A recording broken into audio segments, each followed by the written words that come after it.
Breaking news mga kababayan, Vladimir Putin, aminadong nahihirapan na dahil sa gera. Susuko na ba?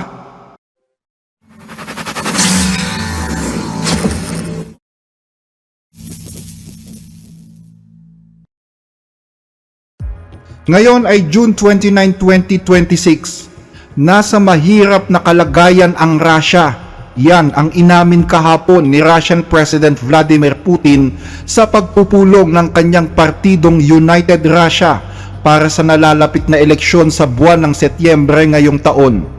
Nais sana ni Putin na muling buhayin ang loob ng kanyang partido ngayong dumadaan sa pinakamahirap na yugto ng pamumuno ang kanyang pamahalaan.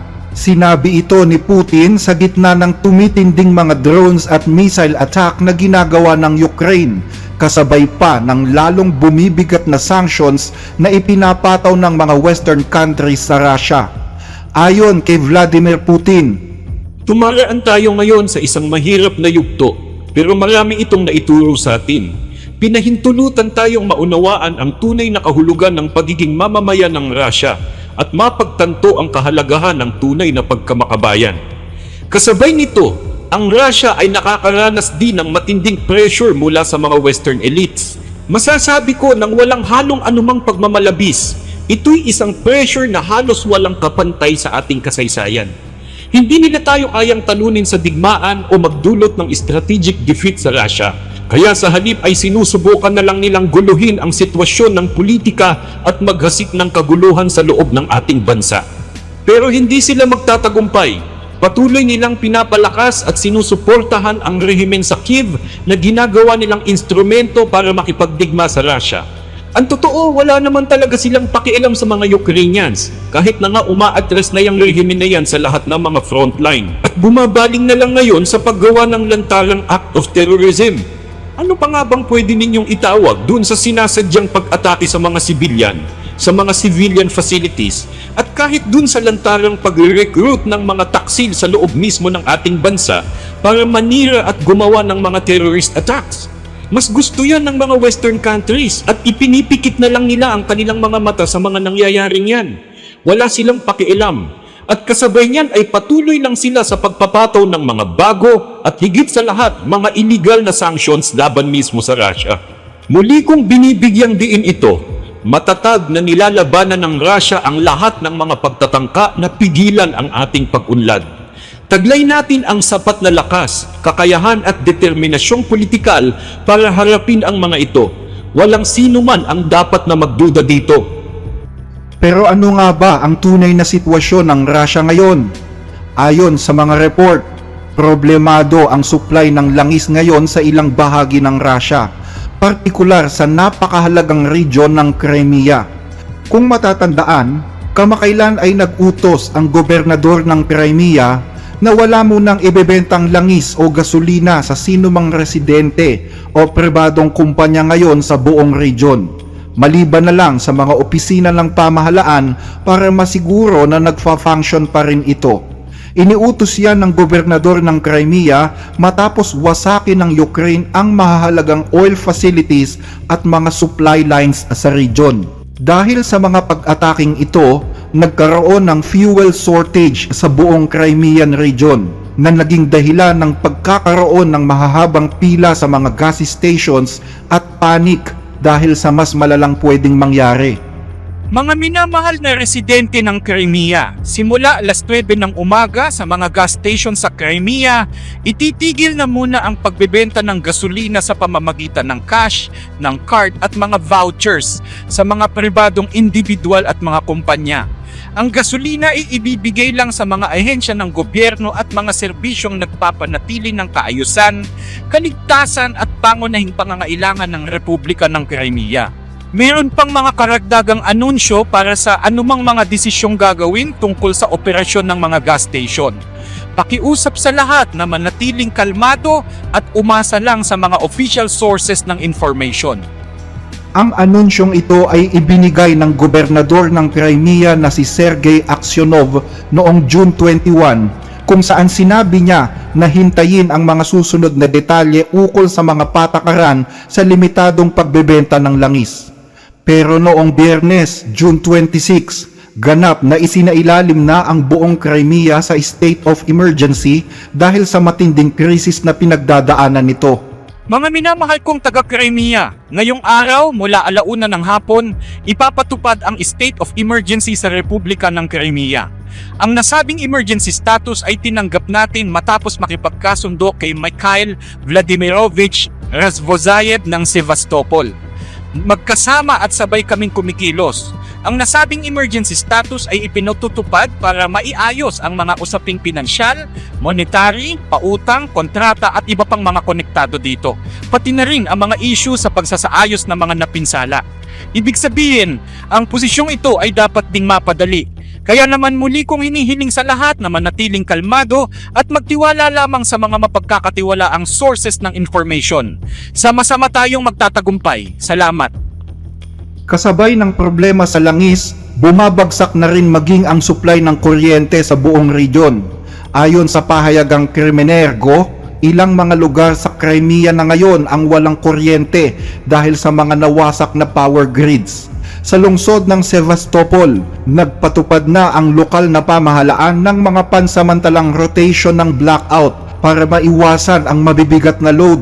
Sinabihan ang mga residente na magtipid sa kuryente, patayin ang mga air conditioner at iwasan ang paggamit ng mga hindi kinakailangang kagamitan hanggang sa matapos ang emergency at ang pagsasaayos ng mga infrastruktura.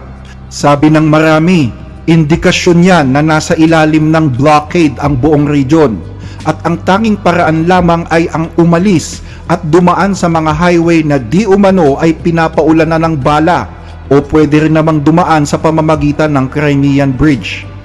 Dahil sa kakulangan ng gasolina at sa paghina ng turismo, maraming employer umano ang nadidelay na sa pagpapasahod at pinipilit pa ang mga empleyado na mag-leave ng walang bayad o kaya'y mag-resign na lang. Kaya naman mainit umano ngayon ang issue ng tanggalan sa trabaho at pagsasara ng mga kumpanya sa Crimea.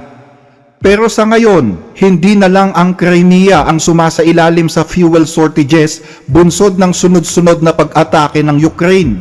Ayon sa report ng Moscow Times, umaabot na sa 56 na region sa buong bansa ang nasa ganitong kalagayan simula pa noong Huwebes. Sa mga regions na ito, nagrereklamo na ang mga residente tungkol sa mabilis na pagtaas ng presyo ng gasolina, mga saradong gasolinahan at milya-milyang pila, habang ang ilang mga local authorities at malalaking retailer ay nag-aalangan pa rin na magbenta.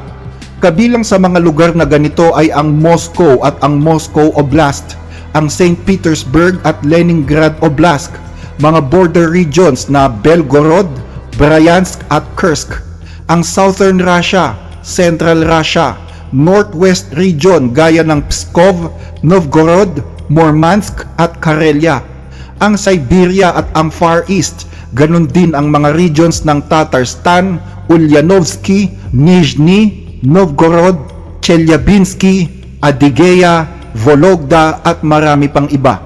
Halos kalahati umano ng Russia ang nakakaranas ng problema, mula sa maliliit na limits hanggang sa mahabang pila at localized shortages. Pinakamalala pa rin ang sa Crimea. At upang lalo pang dagdagan ang pahirap ng Russia, naglabas ng utos kamakailan si Ukrainian President Volodymyr Zelensky ng tinatawag na 40 Days Operation, isang military operation na iniutos ng Pangulo ng Ukraine sa kanilang intelligence unit. Ang layunin nito, paluhurin ang Russia hanggang sa mapilitan itong umupo sa mesa at makipag-usap ng seryoso. Iniutos ito pagkatapos ng matagumpay na pagwasak sa mga barkong Ruso na naglalatag ng mga underwater cables para sa communications, internet at military surveillance. Matagumpay na nawasak din pati ang mga anti-aircraft systems ng Russia. Hindi rin pinaligtas ang mga riles patungong Crimea, ang isang ferry sa bayan ng Kerch at ang isang semiconductor factory sa Voronezh. Ayon sa mga ulat, dinamitan ito ng Ukraine ng Scalp o Storm Shadow bunker busting cruise missiles. Mga missiles na itinuturing na pinakamakapangyarihan at pinakamodernong sandata ng Ukraine na ibinigay ng United Kingdom at France. Ibinaba ang utos tungkol sa 40 days operation noong June 25. Kaya kung ito ay 40 days, magtatapos ang operasyong ito sa August 4, ang mismong petsa kung kailan umalis ang dating Pangulo ng Union Soviet na si Mikhail Gorbachev at humantong sa kudeta na nagtuloy-tuloy sa kanyang pagbibitiw sa pwesto at pagbagsak ng Soviet Union.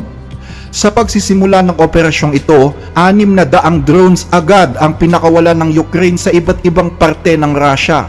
Ang mga drones na katulad nito ang halos araw-araw ay nagdudulot ng takot sa mga mamamayang Ruso. Pero sabi ng Russia, nasa 660 drones daw ang napabagsak nila sa loob lamang ng isang gabi. Naniniwala naman ang mga eksperto na kaunti lang ang maitutulong ng mga drone attack. Ang pinakamagandang gawin ay kailangan pa ring pigilan ang pagsulong ng mga puwersang Ruso sa frontline at mapahina ang kakayahan nito na ipagpatuloy ang pag-atake.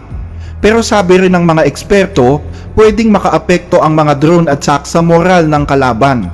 Kapag naramdaman ng mga tao na ang lugar na dati nilang tinutukoy na ligtas ay hindi na pala ligtas dahil sa mga drones, posibleng ito'y makaapekto sa kanilang pag-iisip. Yun nga lang, pwede rin itong magresulta sa lalo pang pagkakaisa ng taong bayan gaya ng nangyari sa Iran. Bilang ganti naman sa mga drones na pinakawala ng Ukraine noong Biyernes, nagpakawala naman ang Russia ng daan-daang missiles at drones na kumitil sa buhay ng nasa mahigit 100 ng residente sa Sumy sa Ukraine. Inatake din ang mga bayan ng Dnipropetrovsk sa gitnang bahagi ng Ukraine. At nang sumunod na araw, nagpakawala ulit ang Russia ng mga ballistic missiles sa capital city naman na Kyiv. Halos magliwanag daw ang kalangitan dahil sa sunod-sunod na pagsabog at sa mga kislap ng mga missiles. Pero sabi ng Ukraine, matagumpay na naharang ng kanilang air defense ang mga pinakawalan ng Russia. Hinikayat din ang mga residente na manatili lang sa mga evacuation shelter habang nagpapatuloy ang pag-atake. Meron ding nasawi at marami ding nasugatan pero wala pang final report tungkol sa eksaktong bilang nila. Gumanti naman ang Ukraine at nagpakawala ng mga bomba sa Volgorod at Donetsk. Ayon kay Pangulong Volodymyr Zelensky, matagumpay daw na tinamaan ng mga missiles ng Ukraine ang Titan Barricade Defense Complex sa Volgograd. Ayon kay Zelensky, ang pasilidad na ito ay isa sa pinaka-importanteng defense plant ng Russia na gumagawa ng mga artillery systems at mga piyesa ng missile launchers.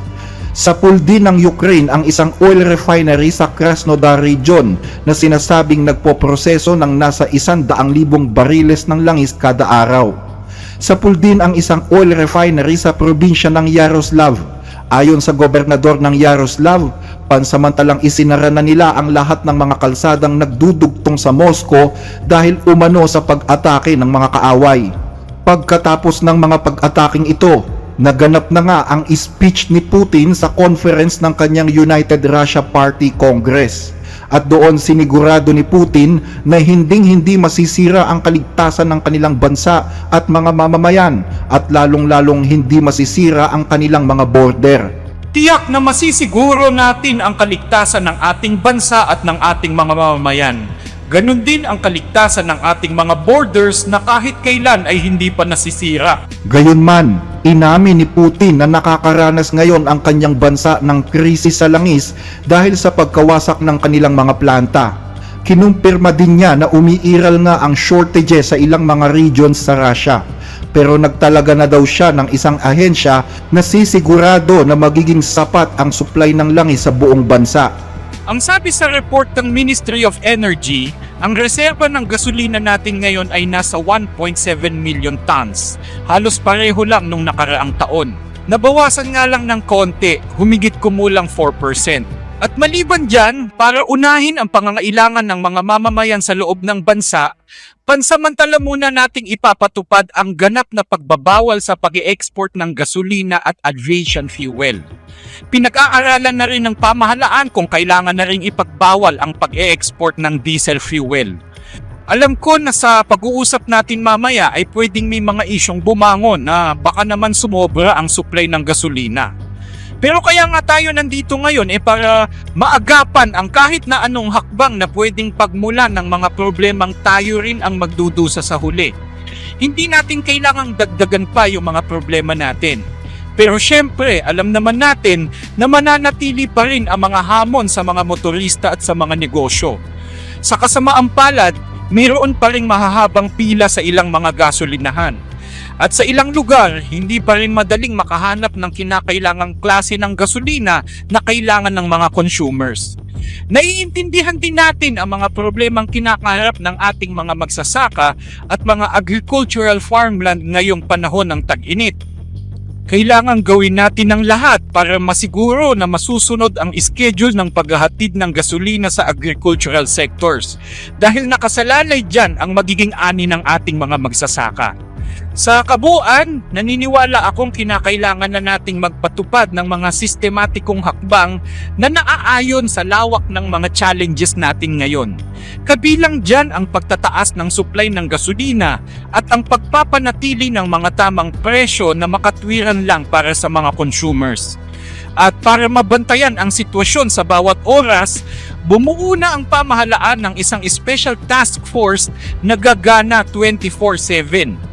Nakikipagtulungan na rin ang pamahalaan sa mga kumpanya ng langis para bumuo ng mga karagdagang hakbang na magtitiyak ng sapat na supply ng gasolina para sa local market. Kung nagugustuhan ninyo ang mga discussion na ito, paki-like at mag-subscribe po sa ating channel at i-click ang notification bell para lagi kayong updated. Malaking tulong po ito hindi lamang sa ating channel kundi pati sa ating mga kababayang nangangailangan na aming sinusuportahan. I-follow din po kami sa Facebook, The Blessed Reader.